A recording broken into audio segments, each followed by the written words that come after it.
सुप्रभात। आत्मा परमात्मा का अंश है। आत्मा परमात्मा का अंश है, परंतु प्रकृति के कार्य शरीर, इंद्रियां, प्राण, मन आदि के साथ अपनी एकता मानकर वह जीव हो गया, जीव भूत है। उसका यह जीवपना बनावटी है, वास्तविक नहीं। अब नाटक में कोई पात्र बनने की तरह ही ये आत्मा जीवलोक में जीव बनता है। इस संपूर्ण जगत को मेरी जीव भूता परा प्रकृति ने धारण कर रखा है, अर्थात अपरा प्रकृति से वास्तविक संबंध ना होने पर भी जीवन उससे अपना संबंध मान रखा है। जीवन या जीव ने उससे अपना संबंध मान रखा है। तो भगवान जीव के प्रति कितनी आत्मीयता रखते हैं कि उसको अपना ही मानते हैं। ममेवांश मानते ही नहीं, प्रति जानते भी हैं। उनकी ये आत्मीयता महान हितकारी, अखंड रहने वाली और स्वतः सिद्ध है। तो यहाँ भगवान ये वास्तविकता प्रकट करते हैं कि जीव केवल मेरा ही अंश है, इसमें प्रकृति का किंचित मात्र भी अंश नहीं है।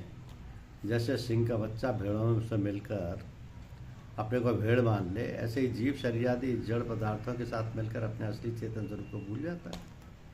अतः इस भूल को मिटाकर उसे अपने को सदा सर्वथा चेतन स्वरूप ही अनुभव करना चाहिए। तो सिंह का बच्चा भेड़ों के साथ मिलकर भी भेड़ नहीं हो जाता।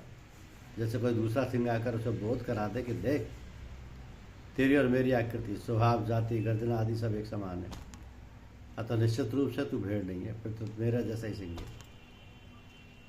तो ऐसे भगवान यहाँ मम एव पदों से जीव को बोध कराते हैं कि हे जीव, तू मेरा ही अंश है। प्रकृति के साथ तेरा संबंध कभी हुआ ही नहीं है नहीं, होगा नहीं और हो सकता भी नहीं। तो भगवत प्राप्ति के सभी साधनों में अहंता यानी मैंपन और ममता यानी मेरापन का परिवर्तन रूप साधन बहुत सुगम और श्रेष्ठ है। तो अहंता और ममता दोनों में साधन की जैसी मान्यता है, उसके अनुसार उसका भाव तथा क्रिया स्वतः होती है। अब साधक की अहंता ये होनी चाहिए कि मैं भगवान का ही हूँ, और ममता ये होनी चाहिए कि भगवान ही मेरे हैं। तो ये सब का अनुभव है कि हम अपने को जिस वर्ण, आश्रम, संप्रदाय आदि का मानते हैं, उसी के अनुसार हमारा जीवन बनता है।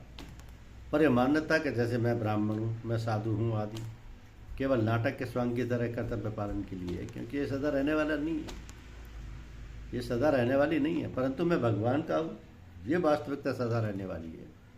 मैं ब्राह्मण हूँ, मैं साधु हूँ आदि भाव कभी हमसे ऐसा नहीं कहते कि तुम ब्राह्मण हो या तुम साधु हो। इसी प्रकार मन, बुद्धि, इंद्रियां, शरीर, धन, जमीन, मकान आदि जिन पदार्थों को हम भूल से अपना मान रहे हैं, वे हमें कभी भी ऐसा नहीं कहते कि तुम हमारे हो।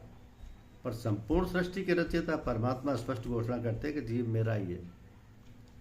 विचार करना चाहिए कि शरीरादि पदार्थों को हम अपने साथ लाए नहीं, इच्छानुसार उनमें परिवर्तन कर सकते नहीं, इच्छानुसार उनको अपने पास स्थिर नहीं रख सकते। हम भी उनके साथ सदा नहीं रह सकते, उनको अपने साथ ले नहीं जा सकते, फिर भी उनको अपना मानते। ये हमारी कितनी बड़ी भूल है। धन्यवाद।